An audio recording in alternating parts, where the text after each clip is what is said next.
to Qatsyr-Harvest, episode 17. As we are progressing here in our analysis of what we should expect during Shavuot, God actually has a lot to say. And as he presents what we should expect, he likes to reinforce everything that precedes it. And this is important because the Shavuot harvest, while it sits alone as the center light on that 7-candle menorah, with Pesach, Matzah, and Bikurim coming before it and enabling it, and Towrah, Purim, and Sukkah, the result of it. We recognize that it is essential to always view everything God is offering us and expects in return in the context of his whole message. That's why I go to such great lengths to try to frame the issue. Like a jigsaw puzzle, you do the border pieces first, and then you work to make certain that all of the colors and hues and themes and subject material are all in their proper places, so that we have the proper perspective on the beautiful portrait that Yahweh is painting for our benefit. So we ended Qatsyr-Harvest part 16 by sharing something that was rather profound. It comes from Shemoth, Names, Exodus, the 23rd chapter, which is the central repository for information about these Moed Mikre, these restoring invitations to the eternal witness, so that we know when and why to meet with our God. It begins by reminding us that we should not offer the sacrifice of any animal that we have prepared. And this is speaking now of a lamb, because he's speaking of chag matzah, in proximity of yeasted bread, the invasive fungus which spoils, as well as the culture which intoxicates. Chametz. Chametz represents religious and political corruption.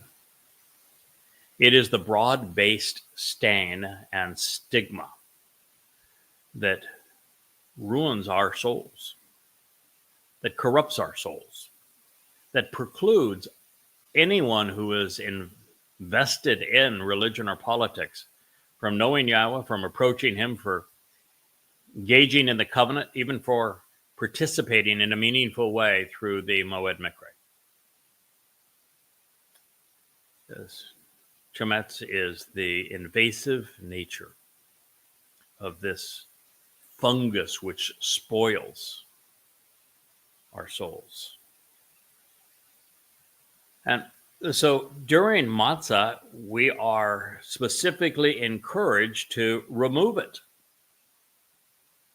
And even during the first day of matzah, which is Passover, Pesach, we are not to have it in our presence, because if we were to observe Pesach as intended and become immortal with the doorway to a life opened, but we don't avail ourselves of matzah and unyeast our souls of this fungus of religion and politics, then we would be immortal, but eternally separated from God.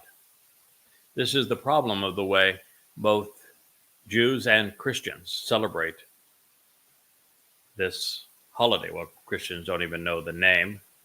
And in the case of Jews, they give it the wrong name. They talk about Passover, but not of matzah. One without the other. It's devastating. It's the worst of all possible outcomes. So Yahweh said, don't do this. This is his warning to us. Then he says the blood sacrificially shed and offered as a favor to reconcile should not endure through the night.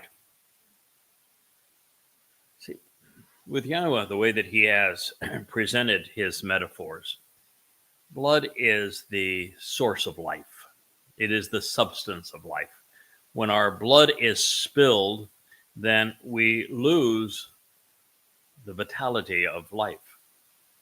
It is something that our heart pumps through our bodies so that our brains function, so that we can observe our environment, listen to what God has to say, respond appropriately, use our hands to write and to choose that which is good for us,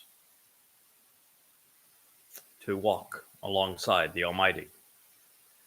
Blood is what carries the oxygen and the nutrients for our cells to perform. It also is what carries away the waste product from our cells as well, so they can be discharged. So Yahowah speaks of blood performing all of these functions, and it is the blood of the Passover lamb that was ultimately shed as a favor to reconcile our relationship with God. The Passover lamb is the Messiah, the Son of God, David, whom Yahowah is exceedingly clear, not the least bit ambiguous, is only one man. Therefore, when Christians claim that the Messiah and Son of God is Jesus Christ, they are absolutely, unequivocally wrong. And there's probably nothing they could do that would anger God more than to make that claim, since it is Dode who is Yahowah's chosen one, his beloved, his firstborn son, the only one that Yahowah says, I am his father, he is my son. The only one that Yahowah arranged to have anointed as the Messiah 3 times, symbolic of his 3 lives. The only one that Yahowah said, beyond all of that, I anointed him myself with my own special oil. Dode is the one whom we learn through the Mizmor volunteered to fulfill Pesach, Matzah, and Makodim. He is the one whom Yahowah agreed with and said, it's the right call, son. It's a tough choice, but I support you in this. It is the right decision. And yet, his people, through Judaism and Christianity, not only completely negated his sacrifice, they both foisted false messiahs in his place. Jesus and Bar Kokhba. Nothing in all of human history is aggravating to God is what his people have done in this regard. That's why I take so much time to expose and condemn Judaism and Christianity. I expose Islam because my responsibility is to protect God's people from that death cult. I expose Christianity because it piled all of its rubbish right on top of the truth so that God's people wouldn't recognize it anymore. Wouldn't even want to dig there because of the stench of that religion that has tormented them for a better part of 2,000 years. Now, when God says that the blood that is being offered, that was also put on the lintel and the uprights of the doorway to life, as a sign that people inside that home were capitalizing on what Dode had done, would do, and has done. It said it is not to endure through the night. What God is telling you is that the Christian notion of bodily resurrection is absolute nonsense. The body of the Passover lamb and its blood is incinerated that evening.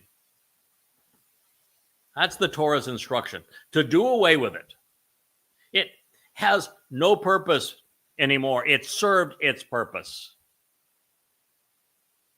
And now it's just a bloody mess. And God says, do away with it. Incinerate it. Has no value anymore. This notion that a bludgeoned Jesus came back to life is just utter stupidity. Contrary to the very prophecies and testimony of God, and counter to common sense. I mean, if we're going to become immortal, if we're going to have renewed life, if we're going to be perfected, All of those things, if we're going to enter heaven in the seventh dimension, every bit of that requires us to shed our physical bodies. These physical bodies preclude all of that. These physical bodies are not immortal, and they cannot be made immortal. These physical bodies cannot exit 3 dimensions and even enter the 4th. These physical bodies constantly degrade and decay. And when our soul leaves them, they become worm rot. They're devoured by other living creatures who then nourish other plants and other living creatures, and the cycle of life continues. You know, the bones of animals long past become the substance of animals after them. This idea that you could resurrect the bones of somebody that is deceased and somehow put flesh on it and then add the blood back and make it all function is utter and complete nonsense, and it's going the wrong direction. God says, no, it does not last through the night. It's performed its purpose. It's opened the doorway to life. And it is a reconciling gift. It is the bounty of my festival feast, my chog. What is the chog at this time of year? It's not Pesach. Pesach's not a chog. There's no chog Pesach. Think, people. It's chog matzah. And so the blood sacrificially shed that is offered as a favor to reconcile is the bounty of the festival feast, the chog of matzah, where we are perfected. You want this sacrificial offering to reconcile our relationship by perfecting us. It is on matzah that Dod's nephesh soul, after his body was extinguished and had served its purpose, the bashar, had served as the Pesach El, it was time for his nephesh soul to carry the guilt of every covenant member into Sheol, which is the equivalent of a black hole, to deposit it there, never to be seen again, therefore making us appear perfect in God's eyes. So this is the bounty of the chog of matzah, which is an enduring witness come morning of something to consider forever. What morning? The morning of Bikurim. When Dod's soul was released from Sheol and reunited with his father in Shamayim as a testament forever that the firstborn, the Bikor of YAHOWAH, became symbolic of and enabled Bikurim, which is firstborn children, so the rest of us could follow. Why has no one ever spoken to you of the Torah in this manner? Until this very moment, no one has ever explained Torah to you in this way. Why? It was revealed 3,400 years ago. The most studied book in the history of humanity. And yet not a single person prior to this moment has ever spoken with you in this manner so that you would understand what God is offering, what Father and Son have accomplished, how you can not only live forever, but be perfected, have your relationship reconciled, and then endure forever as part of God's family.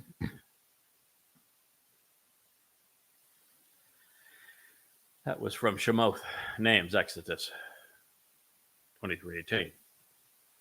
The initial and best parts of the first fruits of firstborn children. I didn't even need to read the next line to know what God was speaking of, to understand why chog matzah, which begins with Pesach and makes us immortal and perfect before our God enables Bikurim. And yet here it is. It is the best part of chog matzah. It's the celebration of Chag Matzah. It is where we become family with our God.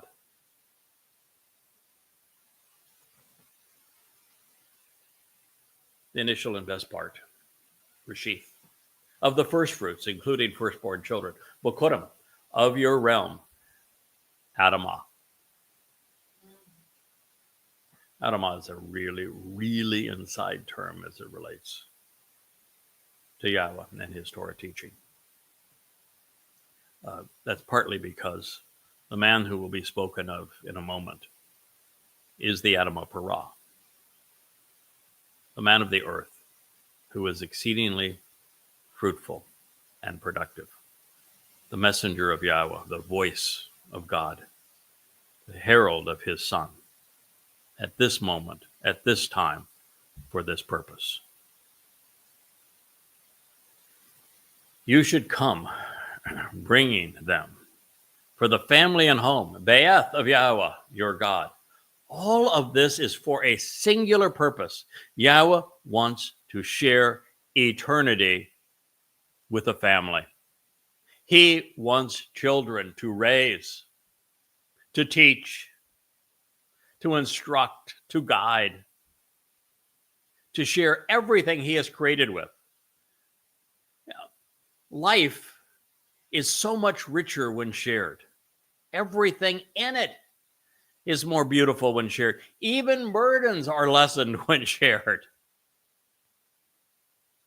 A rainbow becomes so much more magnificent when it's shared. I know, on the Craig Winn Facebook site, I share pictures all the time of a rainbow. In fact, even I think the number one picture on that site is a rainbow behind me. And the more I share the rainbows that have materialized around my home here, the more pleasure, the more enlightenment, the more benefit we all get out of them. So the initial and best part of the first fruits of your Adamah, of this man of the earth, you should come bringing them for the family and home, the Be'eth of Yahweh. The Be'ereth of Yahweh is his family. It is his family agreement. The Be'eth, the building that was on the top of Mount Moriah, a temple that is often called a temple. Yahweh describes it as the Be'eth Shem, home of his name. You want to live there, you become, as I will be. I am Yada. I will be Yada Yahowah.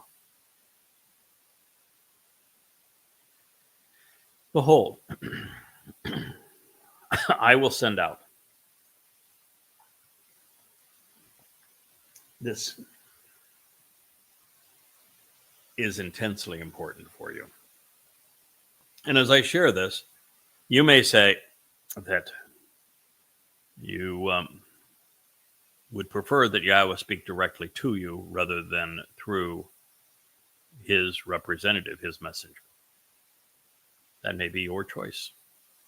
You may think that there's someone empowered within Israel, maybe a politician or a big shot rabbi or a social influencer, perhaps, a general in the IDF, that should be delivering this message to you since it's so vital.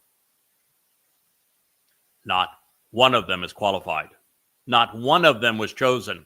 Not one of them is even capable, because not one of them acknowledges Yahweh's name. Not one of them understands what his Be'eth and his Be'ereth represent. Not one of them celebrate Chag Matzah correctly. Not one of them can explain this Torah teaching to you. Not one. And that will be true all the way to the end. There will be some of you, those who have allowed me to come into your home and speak this honestly with you, who will embrace the truth. And you're going to benefit from this. And some of you are even go one step further once you understand everything that I am sharing with you, that Yahweh is offering, are going to go and share it with others. and become especially productive. But I can assure you, not a single one of your political or religious leaders or your IDF generals know this or will ever accept it. They won't even accept Yahweh's name. They will not accept that Dod is the returning Messiah, the Son of God, the returning King, or that he fulfilled Pesach, Matzah, and Bakorim. There's a reason I was the first to ascertain these things, because this is now the time that Yahweh wanted me to share all of this with you. Behold, Henna, pay attention. God is speaking in first person, will send out, Shalach, I will dispatch, I will reach out to you with a messenger, a representative who is especially informative and announcing this message, Malak. You think that God is speaking of a little angel out there that's going to hover above Jerusalem and say, hey, did you listen to me? I want to talk about Yahweh and the Moed and the house, all of those kinds of things. You see one of those? You heard from one of those? No. Malak is a spiritual messenger for sure. It is a heavenly representative, certainly. God has chosen his spiritual representative, the one imbued with his seven spirits, the one conveying heaven's message. His name is Yada. He is the cold voice of God at this time. I did not choose this role. It was selected for me. But I was different than Yisrael, and that I had already separated myself from religion and politics, making me available, just as Abraham and Sarah were available because they walked away from Babel before God greeted them. Just as Noah was available because he had separated from the vanity of religion and politics of his community and was living apart. Just as Dod was available because he wasn't with his dad and his other brothers. He was out tending sheep in Bethlehem. Yeah, I was available because I had already walked away from religion and politics and I knew the evil of those things. But there's something else that I had to offer God, that there wasn't a single Yehud, not a single Yisraelite was willing to offer. I was willing when you have not been. The last time a Yisraelite spoke to God was 3,400 years ago, and you told him to go away, that you never wanted to hear from him again. I need to remind you about that. We can turn back the pages of the Torah. God said, very well, I understand.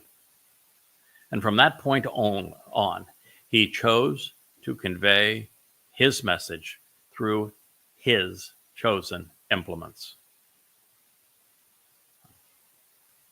They have been, at least after Abraham and Sarah, Yishak and Jacob, after obviously Adam and Noach and his family, all of whom were Goyim.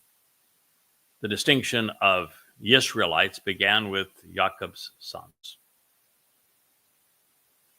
And since that time, they have all been descendants of Abraham, Yishak, and Jacob. Until now, because God loves to come full circle. He likes it when that which was is again, just as we began our relationship with Yahweh in Eden, and we shall soon return to the garden. But as I said, the main reason I got this job is that I was available. and I was willing. And there wasn't a single Yehudim who could make either of those two claims. So don't complain. If you don't like the message, tough. You aren't going to hear it from anyone else. This is your last chance. You either listen now and respond based upon what I'm sharing with you, or there won't be any other opportunities. I have devoted the last 23 years of my life to this single purpose, and I will devote the next 8.5 and probably eternity after that to this particular job. Best job in the world. But understand, you are the beneficiary. So, God says, behold, I will send out a messenger, a representative who is especially informative and announcing this message, a malach. And I made a number of bold statements beginning last week where I said that the malaka whom you are encouraged not to interfere with his work, myself. That malaka is simply the feminine form of malak, and therefore it addresses the fact that 7 ruach, feminine, are empowering this result. God realized that there was no chance for a redo here. If his people continued to say to him, go away, we don't want to hear from you again, there would be no family reunion. There'd be no Shabat, there'd be no Towrah ingathering. There would be no homecoming on Yom Kippurim. No one would re-enter Sukkah and camp out with him. It would all be for naught. And so God's not taking any chances in this case. He told you specifically in Yeshaya 11 that this sucker, this stem off the old branch, the sucker that gives new life to the fallen stump of Yisrael, will be imbued with Yahweh's 7 ruach, emboldening him, empowering him, enlightening him, instructing him, such that he is capable of speaking directly to you about God Almighty and your opportunity to reconcile your relationship with him. And so the Malaka speaks of the Spirit's work within this individual, just as Malak speaks of the man himself. Behold, I will send out a messenger, a representative who is especially informative and announcing this message before you, in your presence and within the same dimension. Can't be a one of those malach that is a 7-dimensional being constructed of light. Be in our dimension, Pane, Atah, to help keep you focused so that you are observant, closely examining and carefully considering everything along the way. He will say in the book of Yeshaya, Isaiah, that the job of his cold voice is to prepare a raised thoroughfare from earth to heaven. A way, the way. The way, when Yahweh speaks of Derek, is the only way that he has ever and will ever provide. That way begins with Chag Matzah, with Pesach, opening the doorway to life, with Matzah, perfecting us so that our guilt, religious and political, is gone. So that on Bikurim, we become family. We're adopted into Yahweh's family. This leads to the very harvest that this program is advocating, encouraging you to participate in. Shabuah, 7th, the Shabbat, which of course will be fulfilled on the Shabbat of May 22nd, 2026. And we know this timing because it is Shabuah, 7 years from Yahweh's return in your 6,000 Yah, which is 2033. That is our message. That is our purpose. That is what Yahweh wants you to carefully examine and observe. He concludes this expression in Shemot, the names, Exodus 23:20, with the following. In addition, he, masculine singular, will provide you with directions which bring you to the source, the dwelling place and the home, the makom, which to offer the benefits of the relationship Asher I have prepared, kun.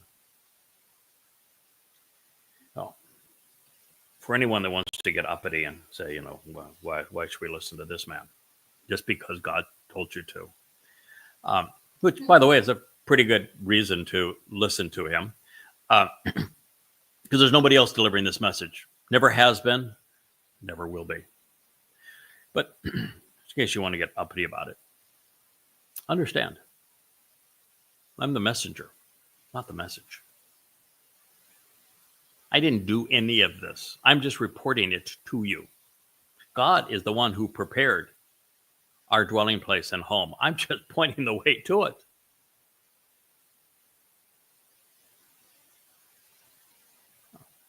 From God's point of view, since his people have ignored it, have erased it, have covered it up with religious rubbish, pointing the way to it, explaining the Torah to you is very important.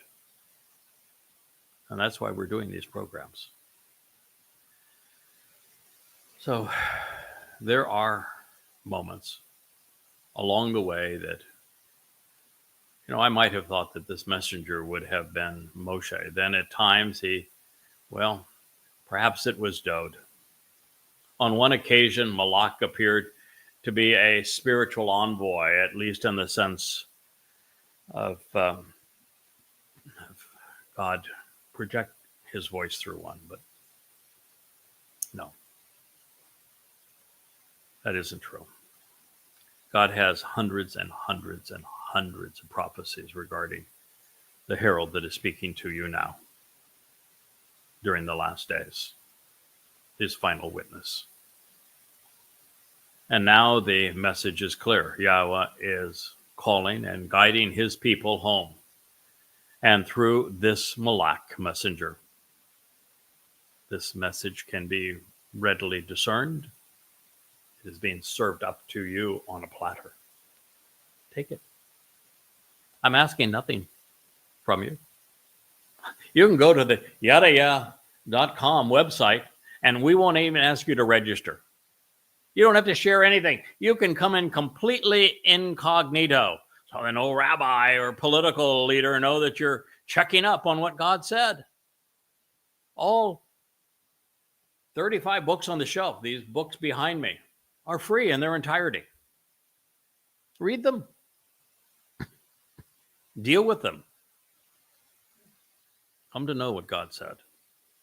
They're filled with amplified translations that I have composed over these past 23 years. More accurate, more complete than any that have ever been written. And they have something very unique about them, which is they present the Hebrew term that is being rendered in these translations in the most genitive form so that you can look it up and verify it for yourself. Because even if you're a natural speaker of Hebrew, the Hebrew language has been so corrupted that you have to be really careful. It's been corrupted phonetically. It's been corrupted in terms of the same word with either diacritical markings or with societal customs now is pronounced in very different ways with different meanings. And there's this tendency to let the Masoretic text influence your lives, when the rabbis who created it were only interested in one thing, what they could take from your pocket and put into theirs.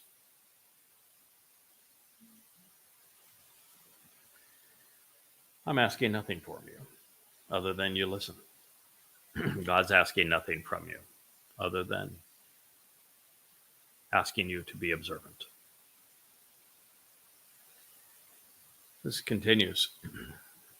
This you should choose to closely examine and carefully consider this, being focused and observant, shamar,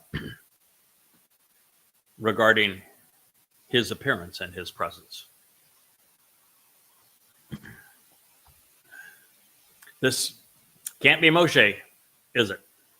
Because Moshe was the one that would have been conveying these words. So it most certainly could not have been Moshe. Not possible. So that leaves you with only two individuals who could possibly serve in this role thereafter. Dod, who fulfilled Pesach, Matzah, and Bikurim, who is essential to your knowledge and understanding, and to myself in the role that Yahweh has asked me to play for you. And since no one has bothered to explain the teaching inherent in these words to you or make it applicable to your lives right now, it isn't Dod either. Because the job is to tell you what Dod did on your behalf so that you can capitalize upon it. The greatest travesty of human history is when Jews, rather than acknowledging that Dod had arrived exactly when he said he would, when he told Daniel, as Gabriel, God's most courageous and compassionate man, that he would arrive during Chag Matzah in year 4000 Yah, 33 CE, over 600 years in advance. And then he arrived as the Messiah to do this very thing.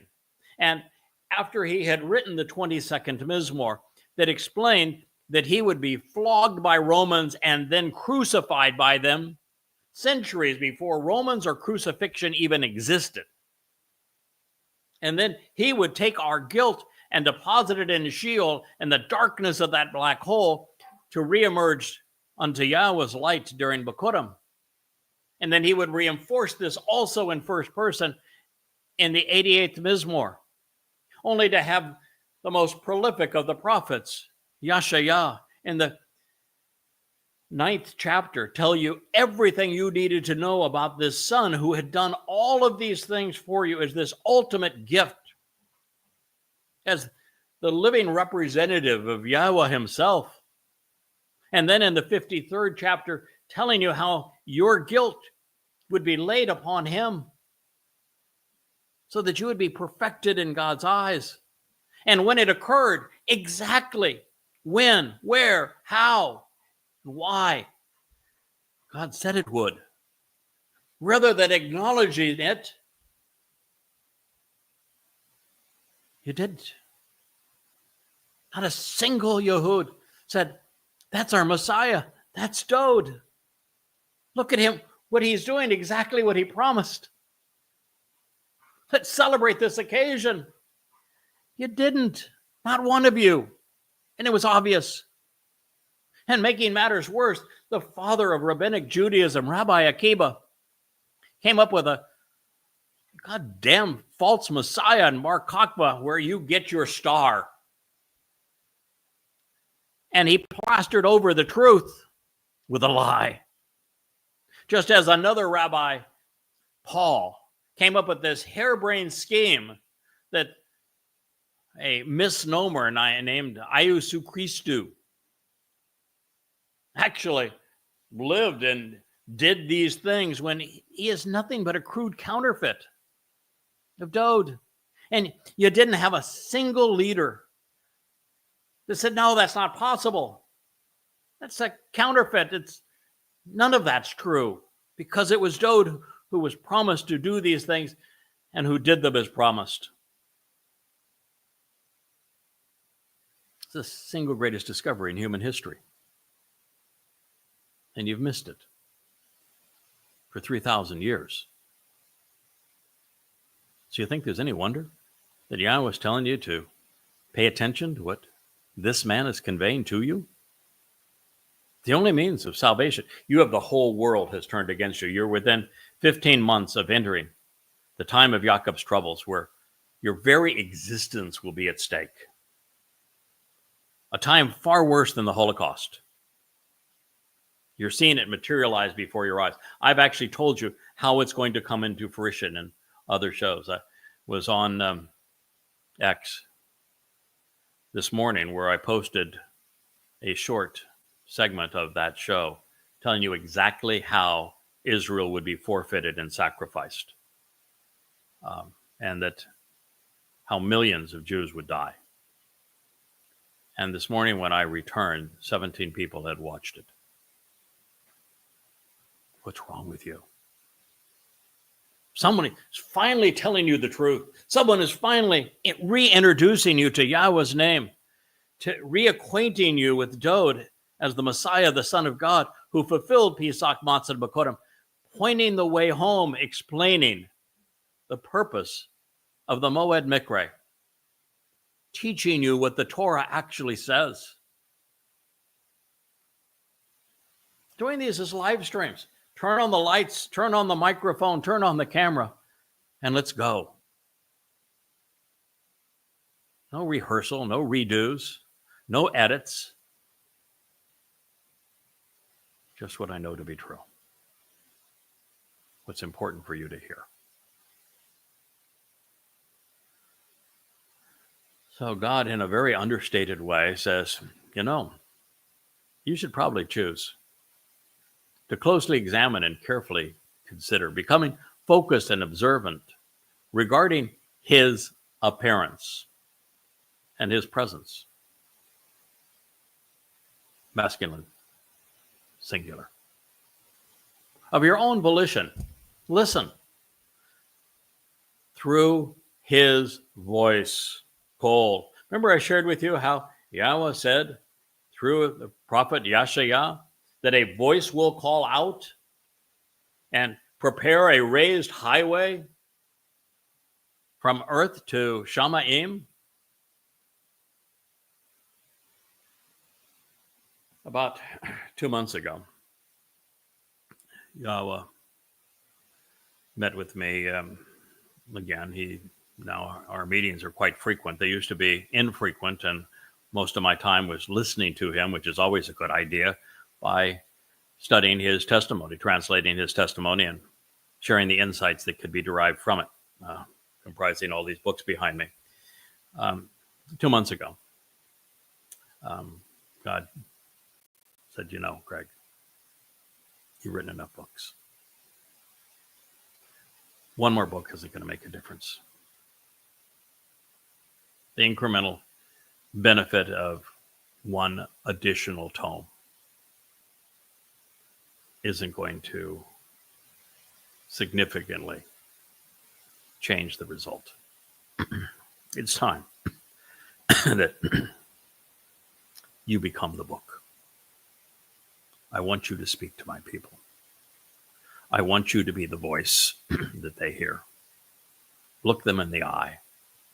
Talk to them.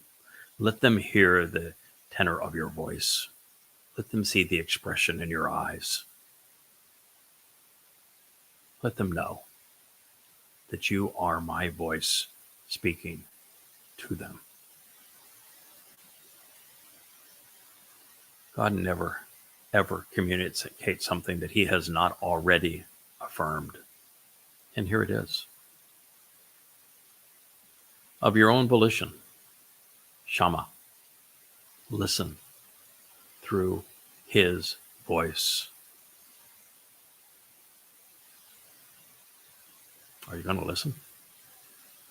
Are you going to pay attention to what God has to say for the first time in 3,400 years? Do you still want him to go away and never talk to you again? How has that worked out for you? Now you're on the precipice of extinction. The entire world has raised up against you. Muslims smell blood in the water. Islam declared war on you 1,400 years ago, perpetrated genocide on all of the Jews in Arabia. Still, you don't pay attention. The Grand Mufti is the one who in 1941 convinced Adolf Hitler not to exile the Jewish population of Europe and to exterminate them instead. The meeting before and then the meeting after with the SS and the leaders of the Nazi Party went from plans to exile the Jews of Europe to the plan to exterminate them. The difference was the meeting with the leader of the Islamic world. And yet, you will not identify Islam as your enemy. You think you're in Gaza to fight Hamas. You think Hamas perpetrated 10/7.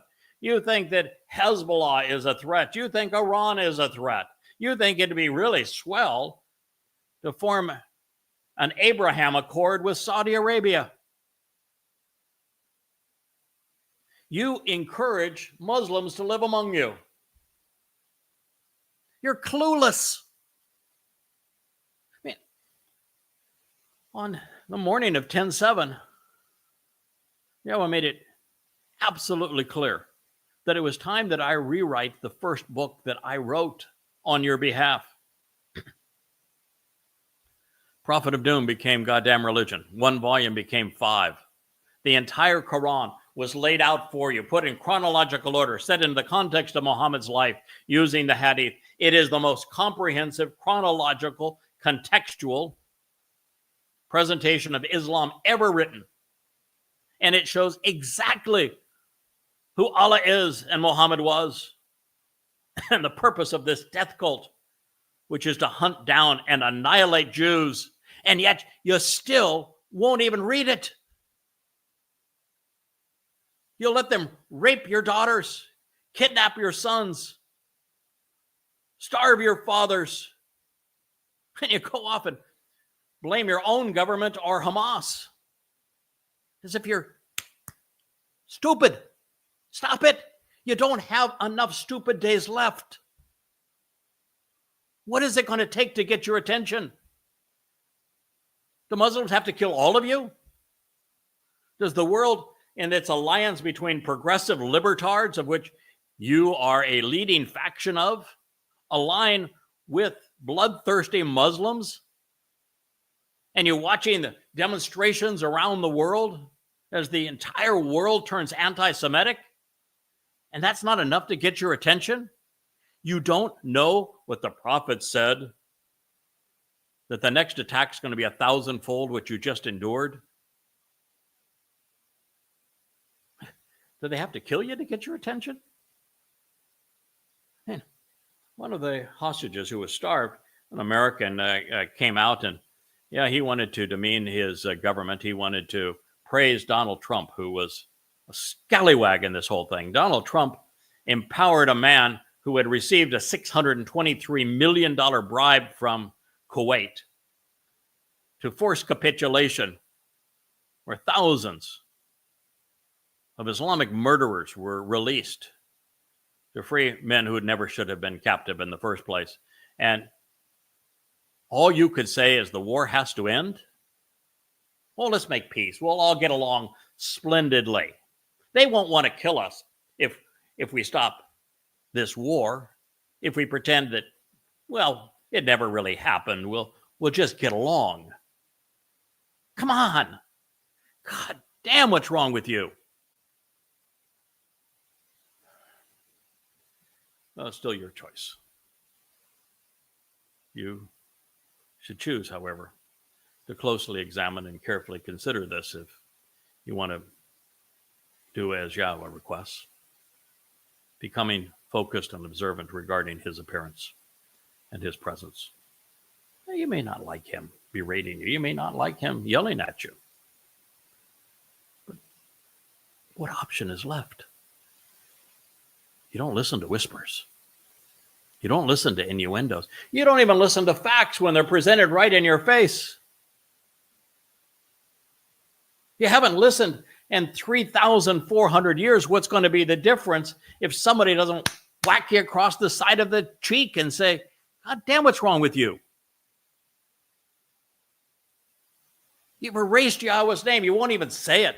The very fact that I bring you this blog in Yahowah's name is repulsive to so many of you.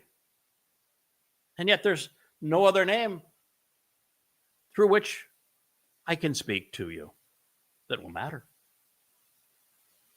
You have no clue that Dowd is the Messiah, the Son of God, the returning King. There's not one of you that knows that he fulfilled Pesach, Matzah, and Bakodim, even though he told you that he was going to do so.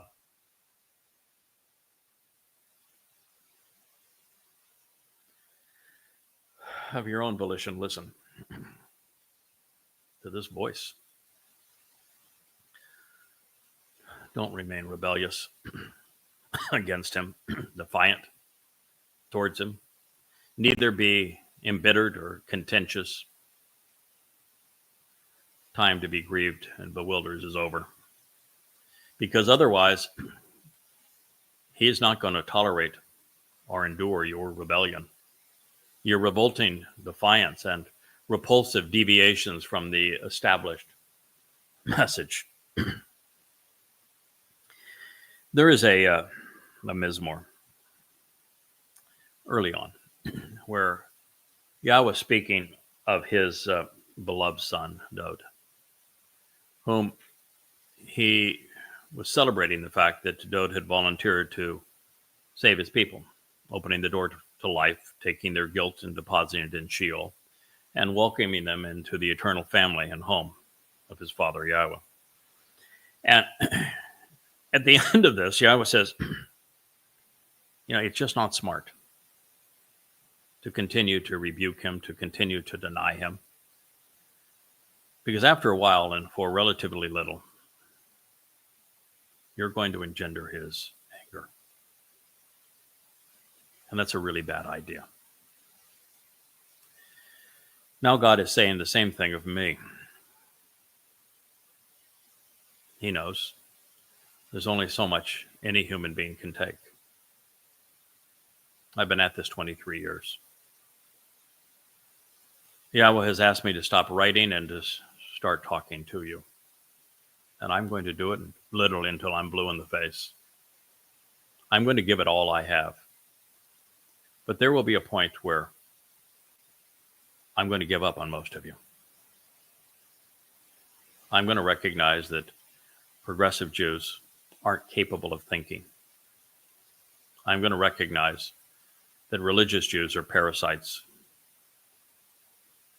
who are way too lost to recognize the truth, no matter how clearly it is presented to them, no matter even if it comes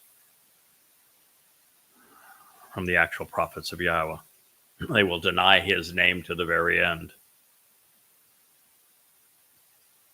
I am going to give up on those of you who are political and religious. Yes, I will continue right to the very last moment to call those of you who are receptive to this message home. And ultimately, I'm going to lay down my life for you. I've put it at risk. I've received thousands of death threats for trying to protect you from Islam. Never had a single thank you from a Jew for doing so, by the way. Not that I'm soliciting a thank you, but just as you ought to be thanking your Messiah and Dowd for what he did, I've not heard a single Jew thank him either. Well, ultimately, I am the Adamah Parah. That's why I said Adamah is important here. I'm the man of the earth who is fruitful and productive. I am the man from Edom of whom Yahowah spoke in this 61st chapter, telling you how important Yahowah's, or telling how important the man from Edom's life, his revelation, his commitment is going to be for you. Because ultimately on Towrah and 2033, the 24th of September, to the backdrop of a solar eclipse, a Shabat, as the Adamah Parah, I'm going to lay down my life for you. It is the final sacrifice. And it prepares this remnant of Israel to come home, to welcome Yahweh and Dod back into their lives, and he is returning just 10 days thereafter. And it is Yahweh who is going to orchestrate all of these events, just as he is the one who orchestrated what Dod was able to achieve for you 2,000 years ago.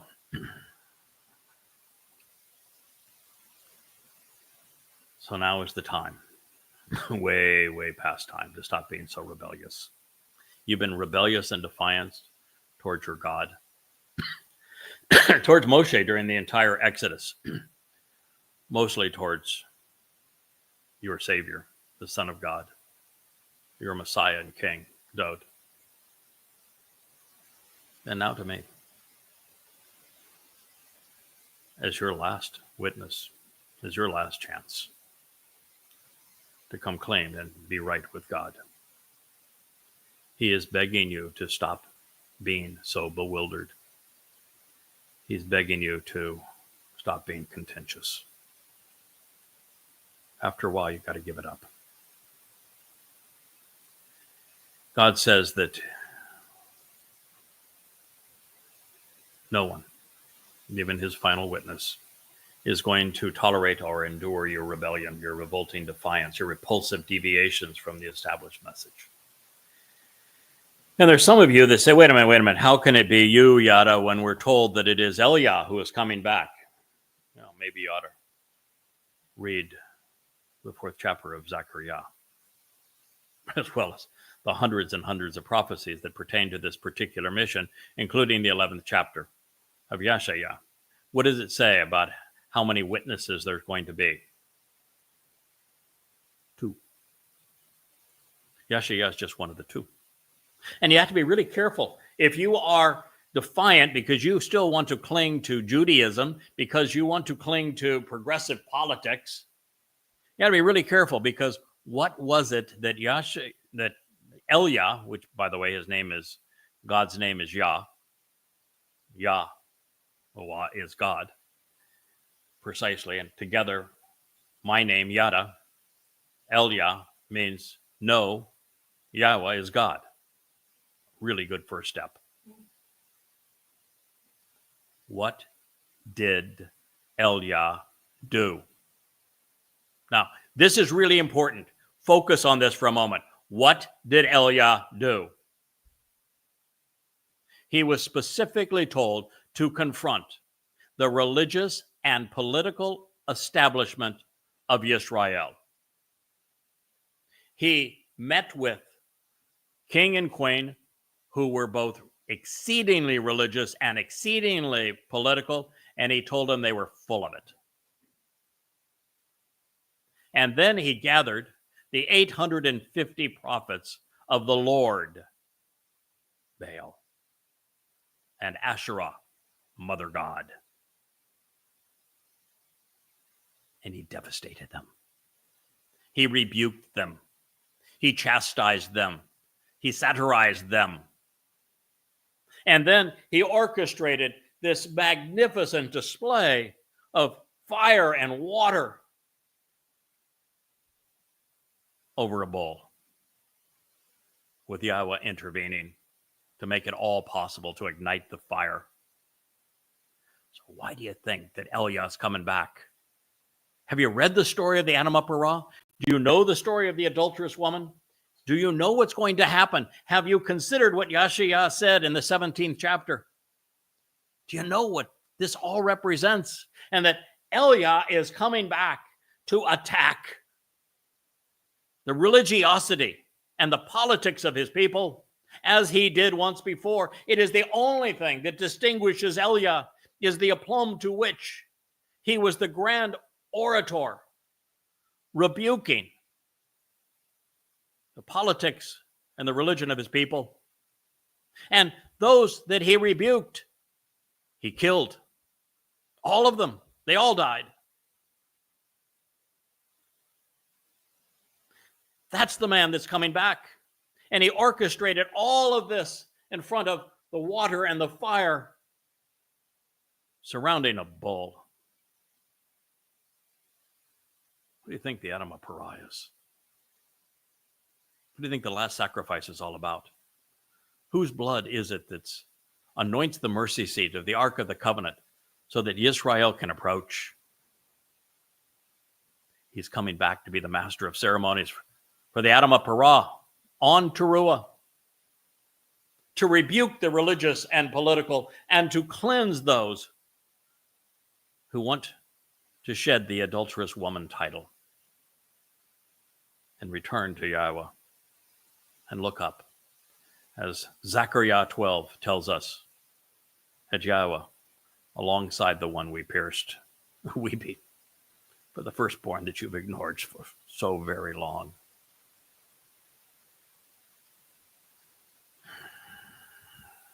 Yahweh finishes this line. Shemot the names, Exodus 23:21, by telling you, this is because my personal and proper name is integrated within his very nature. I am the one who reintroduced you to the proper pronunciation of Yahweh's name. I'm the one who wrote all of these books under the name Yada Yahowah, to know Yahweh.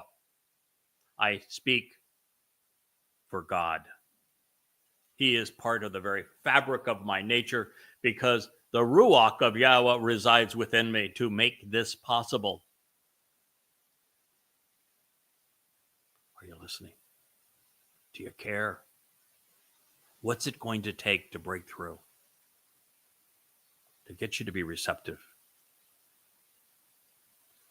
To understand that indeed the personal and proper name of Yahweh is integrated into his very nature, his very heart and soul. All for a singular purpose. And it ain't for me.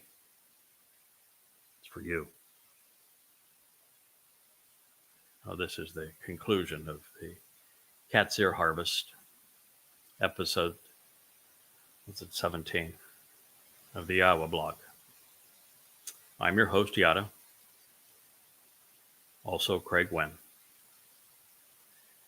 And this message has been delivered from God Almighty. If you are irritated